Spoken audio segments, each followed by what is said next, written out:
You know what it is when you work with filmmakers like Woody Allen, who's so particular, and Todd Haynes, who's so particular, then it produces a particular and special type of work.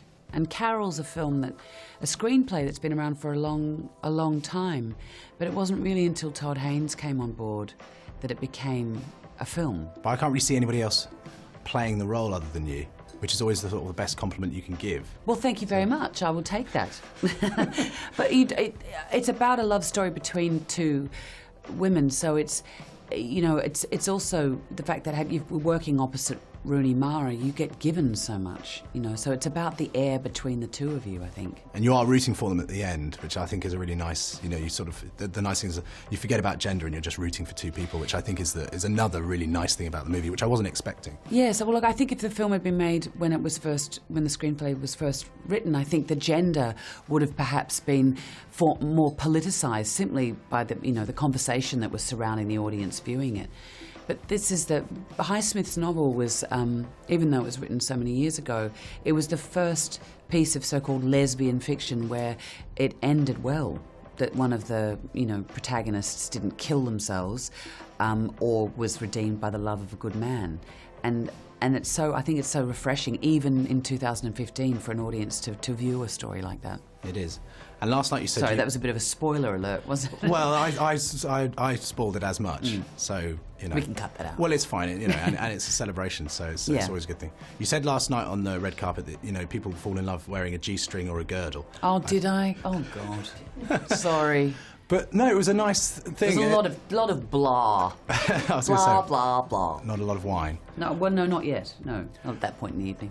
But I thought it was a nice thing to say, because it suggests, a little bit like when you see your grandparents, you don't really consider them people, you consider them grandparents, and they're cuddly and they're nice, but obviously they're real people with hopes and fears of their own, all that kind of thing. So in the 1950s, falling in love is exactly the same as falling in love in 2015. Yes. No, I'd actually... someone gave us a book of compiled letters, and one of the letters in there was I think written in the 1400s by a Chinese woman whose husband was being entombed and had died when she was pregnant carrying his child. And the passion that she poured into this letter was so contemporary. It felt like it could have been written yesterday. And you do forget, often we're sort of beguiled by a corset or the silhouette of the 50s, and you think these people surely didn't feel the same level of lust and yearning that we feel now. But of course they do.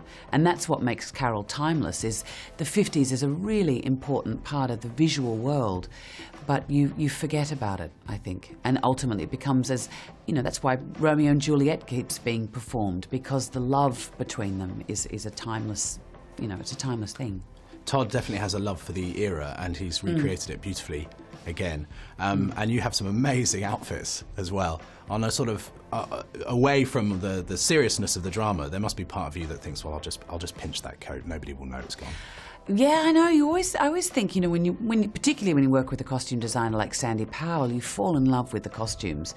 But this was made in a shoestring, so A, all of the costumes had to go back at midnight. But B, they've sort of become like, limbs. Like you get a costume home and you feel like it's something that someone else should wear because it's what your character wore. So I tend to sort of shed that stuff as soon as the film's over. Yeah, I guess it would be a bit weird if you opened up your cupboard and it was just full of Cinderella. Yes, I know. I know. If it was just a wardrobe of your movies. I know, but it's very important. We spent a lot of time talking about the undergarments because Morag Rosser did the makeup and Kate Giorgio did the hair and Sandy obviously did the costumes. We were all working on Cinderella, so we'd sneak off at lunchtime to talk about the undergarments, because the thing with you try a period bra on and it's like Madonna boobs, and so you think you've got to be you're very aware that in close-up you don't want the breasts to enter the light before you do, so getting the undergarments right is really important. And then of course how they're going to be taken off in a film like Carol. It's very complicated. Well, it's not a problem your male co-stars have any problem with either, so I feel like they should be made. Well, no, it is, because sometimes it's the male co-stars who are taking those things off. Not in Carol, of course. That conversation was had with Rooney, but it is important to get the underpinnings right. Now, this isn't an easy question for you to answer, but when I spoke to Todd, I asked him where you sat in the greats, in the all-time acting greats, and he said you were up there. I was up there. Oh, thank you. He had to say that, didn't he? He's publicising the film. I mean, after Blue Jasmine and everything, and then you go and make this, like, Do you put yourself under a pressure of thinking, I got to find another really juicy, brilliant role, or do they just land on in your inbox? I am constantly giving up acting. I mean, I've had an embarrassment of riches in the last 2 years, you know, working with Todd again and opposite Rooney, and, you know, and with a whole lot of people who I deeply admire in front of and behind the camera on this film, and then playing Mary Mapes in a really great screenplay by Jamie Vanderbilt with opposite Robert Redford.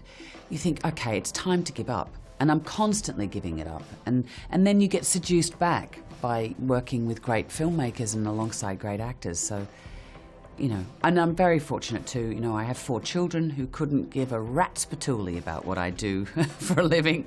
And I also work in the theatre a lot. So, you know, I have a very well-honed sense of audience. So I've been very lucky, but, you know, I equally would love to sit in a desert island doing nothing.